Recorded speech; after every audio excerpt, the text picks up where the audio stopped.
can it possibly go worse for Meghan Markle? Because she made a surprise visit at Paris Fashion Week, and when I read the cut, oh my gosh.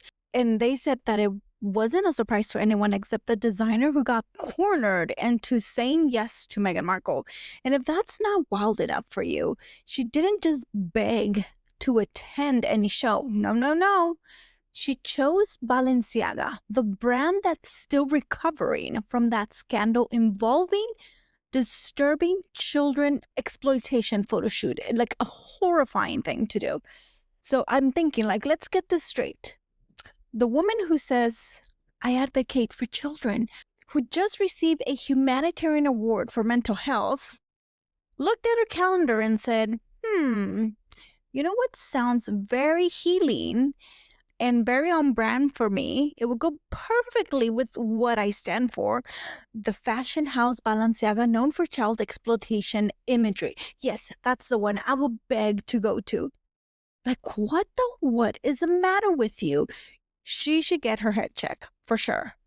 Like, you can't make this stuff up. I have come to the conclusion that Meghan is not sane whatsoever. Because who in their right mind would say that's a good thing to do?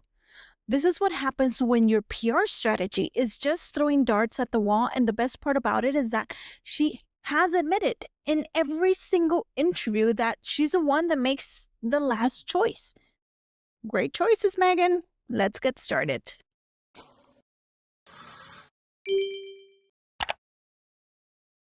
Hello everyone, I'm Star Chairs, and in this channel we analyze video and articles through the lens of PR. Now let me show you the interview with the cut.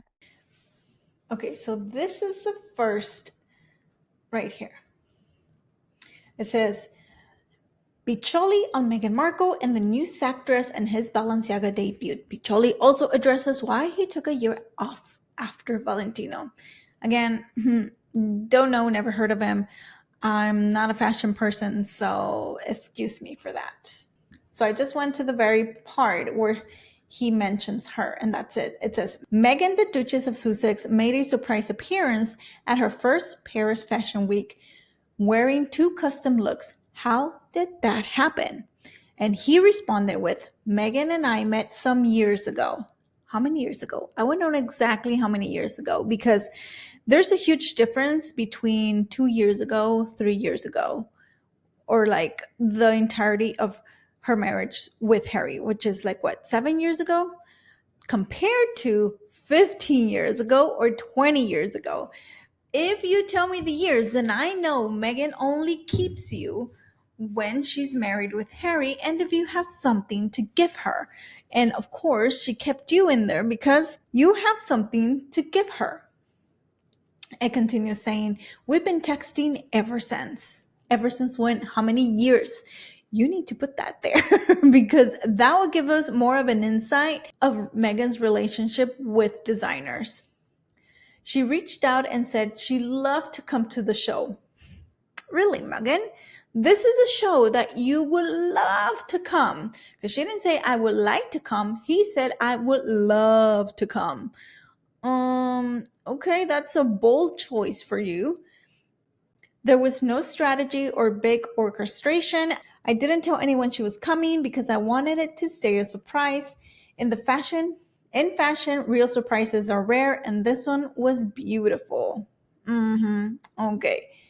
When I read this, my instant thing is like, okay, translation, she begged to come. I don't care, just I'll set the table for you. That's how it sounds to me. At least that's the way I translate it. Because he's like, I didn't invite her. He practically says, like, she wasn't on the list until she texted me. Because she hasn't been invited to any other thing that we know of.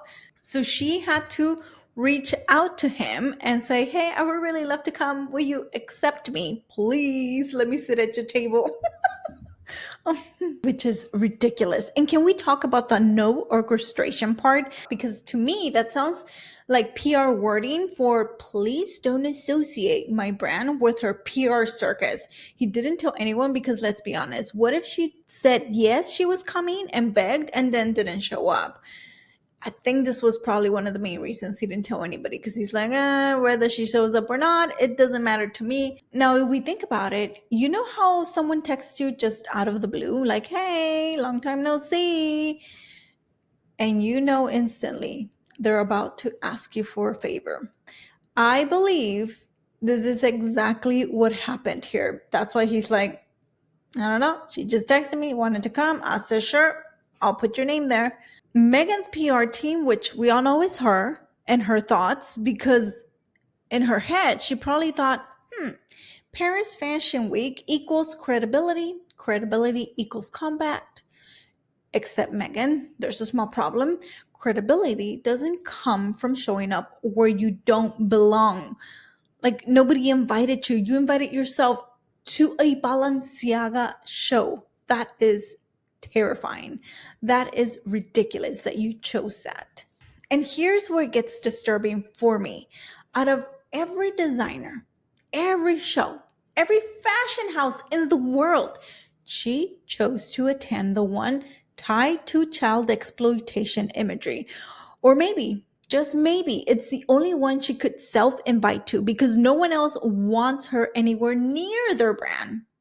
And that, my friends, is where I'm landing. She just begged her way in there because nobody else wants her. Balenciaga is still trying to scrub its reputation clean after their mess. And Megan's like, yep, that's the one. Perfect optics for Humanitarian Award Week. Also, Megan's chaos made the internet remind everyone about why we hate Balenciaga. So I think that fired tremendously on Balenciaga. The mental gymnastics of that decision are Olympic level. Then again, Megan does this all the time, because imagine thinking to yourself, I advocate for children's safety. I promote positive parenting.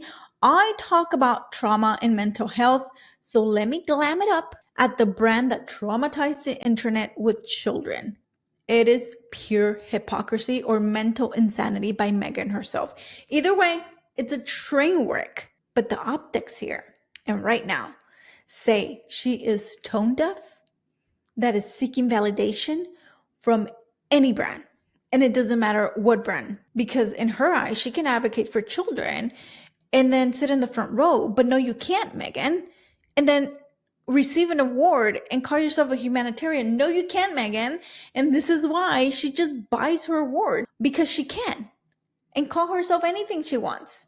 So if we connect the dots, she relaunched her lifestyle brand as ever, and it completely bombed. Her Netflix show flopped, and she's just received a mental health humanitarian award, which, I'm sorry, it feels ironic for someone who's alienated their entire family in the name of healing. So what do you do when your brand is in a free fall? You create a moment. Except instead of strategic, classy, or well-timed moment, this one screamed exactly what Meghan is: chaotic and tone deaf. And here's what fascinates me about Meghan's psychology. It's like she wants to be perceived as a victim and a visionary at the same time. She wants the applause of an activist, but the spotlight of a celebrity. I'm just like, what is wrong with you? She talks about compassion, but constantly chooses chaos, because we know she's the one that has the last say in her brand and in her world. So attending Balenciaga while preaching child safety and mental health, it's not just tone deaf, it's proof that her decision making is guided by ego and ego alone. No empathy allowed. Because true advocates don't just chase clout in controversial places. No, they draw boundaries around what aligns with their message. So we pull this back from this train wreck, because every PR disaster has one. If your actions contradict your message, the audience will notice. Always. If your brand stands for authenticity, don't show up where you don't belong. Don't be texting, I really want to go to the show.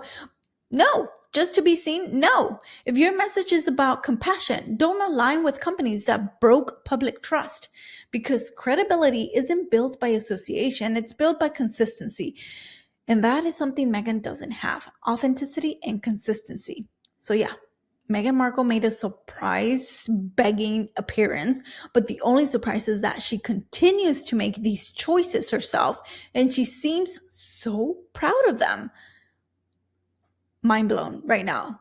And according to Meghan Markle, you can preach mental health on Monday, advocate for children on Tuesday, and then clap front row at Balenciaga on Wednesday.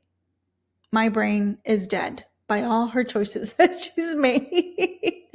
So what do you think? Was this a bold move or another tone deaf misfire from Meghan herself? Let me know in the comment section below. Thank you very much for watching. Don't forget to subscribe before you leave. And thank you all for liking my videos and hyping them. Please do so you can help me reach a lot more people. I appreciate your help. I'll see you in the next video. Bye.